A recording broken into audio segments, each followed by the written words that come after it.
Hello friends, welcome to my new video. আজকে আমি 6টা ফিল্মি আপডেট নিয়ে কথা বলতে চলেছি। তো প্রথমে আমি কথা বলবো ইব্রাহিম আলী খান এবং শ্রীলীলাকে নিয়ে। ইব্রাহিম আলী খান ফার্স্ট টাইম ফিল্মে পা রাখতে চলেছে এবং শ্রীলীলাকে তো আমরা অনেকেই চিনি, যে কিনা অনেক ফেমাস একজন সাউথ অ্যাক্ট্রেস। সে ইব্রাহিম আলী খানের সঙ্গে একটা ফিল্ম করতে চলেছে, যেটা ফিল্মের নাম হতে চলেছে ডিলার। এবার ফিল্মটাকে ডিরেক্ট করতে যাচ্ছেন কুনাল দেশমুখ, যে কিনা এর আগের বার জান্নাত এবং সিদ্ধার্থ ফিল্মটা করেছে। খুবই জনপ্রিয় হয়েছিল, বেশ সাফল্যও পেয়েছিল। এবার সেকেন্ড যে ব্যাপারটা নিয়ে আলোচনা করতে চলেছি সেটা হচ্ছে স্ত্রী টু আজকে 555 কোটি টাকার মতো ইনকাম করেছে। বক্স অফিসে বেশ ব্লকবাস্টারের পথে অলরেডি চলছে। 3 নম্বর ব্যাপার হচ্ছে আজকে পঞ্চম দিনে got the greatest of all time কত 315 থেকে 320 কোটির মতো ইনকাম করে নিয়েছে। 4 নম্বর ব্যাপার হচ্ছে ব্রহ্মাস্ত্র 2 এর আজকে 2 বছর কমপ্লিট হলো। আজকে এনটিআর একটা ফেসবুকে একটা পোস্ট করেছে, যেখানে কিনা আমরা দেখতে পাচ্ছি এনটিআর, প্রশান্ত লীল এবং ব্রহ্মাস্ত্র ডিরেক্টর একসঙ্গে একটা পোস্ট করেছেন, যারা কিনা এই ফিল্মে ক্যামিও দিতে পারে।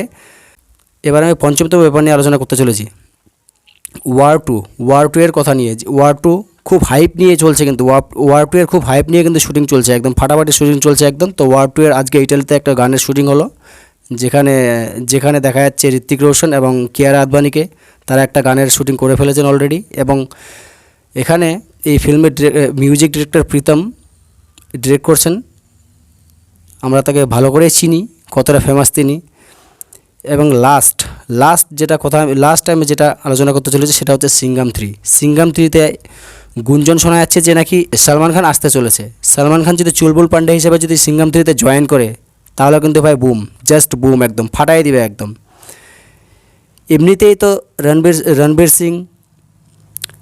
সিং সিম্বা, তারপর তোমার হচ্ছে তারপরে অক্ষয় কুমার হচ্ছে সূর্যবংশী, এরা তো এমনিতেই জমাই দিয়েছে। এবার অজয় দেবগন তো আছেই সিঙ্গাম 3তে। এবার তার ভিতরে যে গুঞ্জনটা পাওয়া যাচ্ছে সেটা হচ্ছে সলমান খান যদি চুলবুল পান্ডে হিসেবে যদি এই ফিল্মে এন্ট্রি মারে, তাহলে কিন্তু 1000 কোটি ভাই ক্রস করে দিতে পারে। তো আজকের ভিডিও এতটুকুই। প্রথম ভিডিও বানাচ্ছি, কিছু ভুল হলেও ক্ষমা করে দিবা। সবাই সুস্থ থাকো, ভালো থাকো, আর চ্যানেলটিকে সাবস্ক্রাইব করো। Bye, tata.